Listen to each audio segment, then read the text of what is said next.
Welcome to this week's AutoNation Gridiron Report. I'm Josh Cordes. Don't adjust your screens. I know I'm not Josh Darrow. If any of you haven't heard by now, Josh has taken a job on Al Golden's staff at the University of Miami. All of us here at South Florida High School Sports want to thank him for everything he's done for us over the years, and we wish him all the best moving forward. Now, looking ahead to this week's big events, the Wrestling State Championships are going down on Friday and Saturday up in Kissimmee. Larry will be giving you insight into who will be representing South Florida and who the heavy favorites will be. Also, we know football never stops down here in South Florida, and this week was no different as we saw St. Thomas hire Roger Harriet as head football coach following Rocco Casulo's resignation.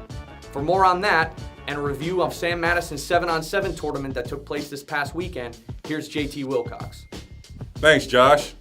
Glad to have you aboard. Can't wait to see great things from you going ahead in the future. JT Wilcox, I'm talking football. Larry will be on in a second. He's talking wrestling. So the football, Sam Madison 7-on-7 took place this past weekend. Great event that they put on. He and his staff did an outstanding job for the youth. A lot of great prospects out there.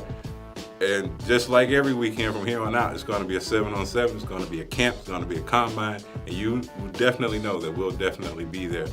Football's been a lot of movement, some player movement, but we're talking coach movement right now. A couple schools have filled in some of those vacancies as far as their head coaching situations goes. The most notable one, Coach Roger Harriet, St. Thomas Aquinas, head coach. He's an alum. He understands what it takes for a program to reach excellence. He did it at U School. We had that story. You can go and check that out. Boyd Anderson brought in. Eddie Rabbit Brown comes in for the Cobras. Nowhere to go but up for Boyd Anderson. Unfortunately, 0-10 last year, but you know, like I said, nowhere to go but up. Any win is a good win for the Cobras in 2015. MacArthur, they filled in their vacancies. South Broward, we have them all. And as they continue to roll in, we're going to have stories, updates, tweets, have them on our radio show, you name it. But now let's go to Larry for the wrestling.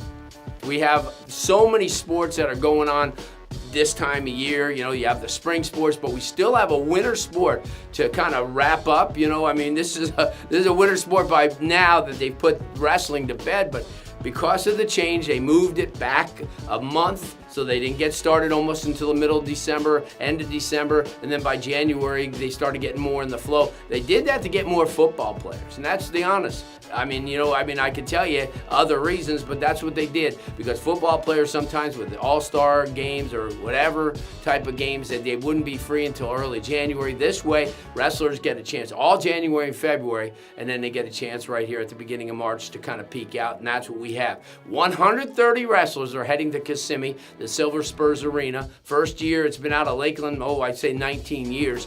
This is a sport that we follow every single year. We're going to have it for you on South Florida High School Sports.com. We'll have it for you on our Twitter accounts, everything. We'll follow the action, talk about some of the top wrestlers going up there, and we have a lot of them. In 3A, South Dade goes up as one of the state's best teams. The defending champion Bucks, Coach Balmaceda, has done an awesome job. I don't look for anything different. Everybody's going to be chasing South Dade again. I think South Dade brings home yet another state title. 2A, you kind of figure we have a lot of teams in the area, but no team's going to be able to really get anywhere near Brandon. Brandon has won this thing 17 straight years. They continue to produce so many talented wrestlers. They're going to get a little struggle, but from teams in their own area this year. And 1A is going to be very intriguing.